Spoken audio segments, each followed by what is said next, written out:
муҳориба дар вазни ним сабук байни Зубайра Тухугу ва Нед Ландвер дар коркар қарор дорад ва метавонад ки рӯзи 6 август дар турнири UFC Fight Night баргузор гардад. Ассалому алайкум дӯстон, хуш омадем ба шабакаи мо. Дар навори имрӯза барои шумо тозатарин ва муҳимтарин хабарҳоро аз ҷаҳони ММА омода кардем. Лайкро зер карда 3-4 калима комментария нависен. мо боша наворо оғоз мекунем. Дӯстон, барои шумо беҳтарин хабар. Акнун шумо метавонед аз ширкати Шифофармо ҳама намуд доруҳои гиёҳиро бо нархи арзон ва сифати олӣ дастрас кунед. доруҳо барои хароб ва фарбешавӣ, дарди дил, дарди меъда, пастаҳо барои хунукзадагӣ, барои қавӣ кардани мардонагӣ, барои шахсоне ки фарзанд ёфта наметавонанд, равғани усма, хилба, равғани сиёҳдона барои ҳамаи дардҳо, шампунҳои гиёҳӣ. худи ҳозир ба номерҳои дар рӯи экран буда занг зада доруҳои даркории худро бо нархи арзон дастрас кунед ва ҳатман аз номи канали Паҳлавон гап занед. ҳамин гуна шумо ҳам доруҳои даркории худро дастрас мекунед ва ҳам канали моро дастгирӣ мекунед. топови ҷангори вазни ним сабуки UFC Брайан Ортега боварӣ дорад ки ӯ барои чемпион Александр Волкановский рақиби аз ҳама хатарноктарин аст. шахсан ман бо ӯ реванш гузаронидан мехоҳам. ӯ соҳиби камарбанд шуд ва баъд камарбанди худро ҳимоя кард ва танҳо як шахс ба ӯ аз ҳама зиёд мушкилиҳо сохт ва ин шахс маём. ман Алексро дар хатарноктарин ҳолат дар карьераш гузоштам. ман ба ӯ хатари калон овардам ва тамошобино ин чизро диданд. ман барои ӯ рақиби марговарӣ ва хатарнок шуда метавонам. албатта ки ман тамринҳои худро идома додан мегирам ба он хотире ки боз бо ӯ муҳориба гузаронда ӯро шикаст диҳам. ман боварӣ дорам ки барои ӯро шикаст додан ман ҳамаи малакаҳои даркориро дорам.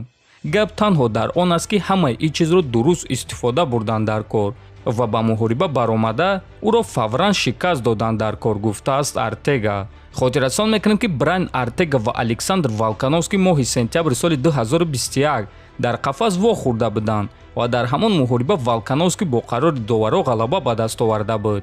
ва дӯстон, дар ҳамон муҳориба як лаҳзае буд ки қариб Ортега бо тариқи сабмишн ғалаба ба даст меовард, аммо чемпион тоқат кард ва аз ҳамон усул худро озод карда тавонист. акнун Ортегаро аллакай рӯзи 16 июл дар муҳорибаи асосии турнири UFC Fight Night муҳориба бо Яир Родригес интизор аст ва ғолиби ин муҳориба метавонад ки довталаб ва рақиби навбатии чемпион Александр Волкановский шавад.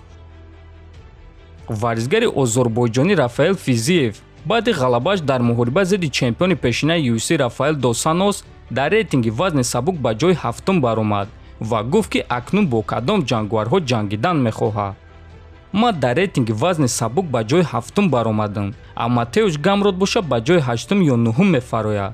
барои ҳамин ин муҳорибаро ташкил карда мешавад. ман ҳоло дар ин варзиш ягон чиз ба даст овардагӣ нестам, аммо ман фикр мекунам ки бачаҳо аз топ 5 бояд бо ҷангварони насли нав муҳориба гузаронанд. бояд ки ман бо ягон ҷангвар аз топ 5 ҷангам ва Матеуш бояд ки бо ягон ҷангвар аз топ 5 ҷангад. топ 5 вазни сабуки UFC дер боз шуд ки иваз шудагӣ нест. ба мо хуни нав дар кор аст, биниҳои шикастагии нав ва ҷангварони нав, гуфтааст Физиев. имрӯз яке аз варзигарони машҳури тоҷик Муҳаммад Наимов ба мухлисони худ хабари хуб расонд. ӯ дар саҳифаи иҷтимоии худ саҳнаи муҳорибаи навбатиашро эълон кард. акнун варзигари тоҷик Муҳаммад Наимов бо рекорди 6-2 муҳорибаи навбатии худро рӯзи 12 август дар турнири TAF NUF зидди варзигар аз Русия Ситик Мудиев бо рекорди 11-3 хоҳад гузаронд. Муҳаммад Наимов охирон маротиба моҳи сентябри соли 2021 ба қафас баромада буд ва дар турнири Titan FC 72 дар муҳориба зидди Андрес Понес дар якум раунд бо тариқи усул ғолиб шуда буд.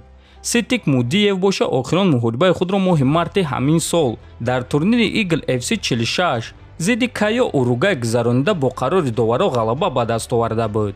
акнун Муҳаммад ва Ситик рӯзи 12 август дар қафас вохӯрда беҳтарини худро муайян мекунанд ва мо албатта ки ба варзигари тоҷик Муҳаммад Наимов омодагии хуби беосеб ва ғалабаи дурахшон орзумандем. дӯстон, шумо муҳорибаи Муҳаммад Наимовро интизор ҳастен? агар интизор бошем, пас дар комментария Муҳаммад мо бо туем нависен. ҳатман дар канал обуна шавен. то боздид хонободу сарбаланд бошен.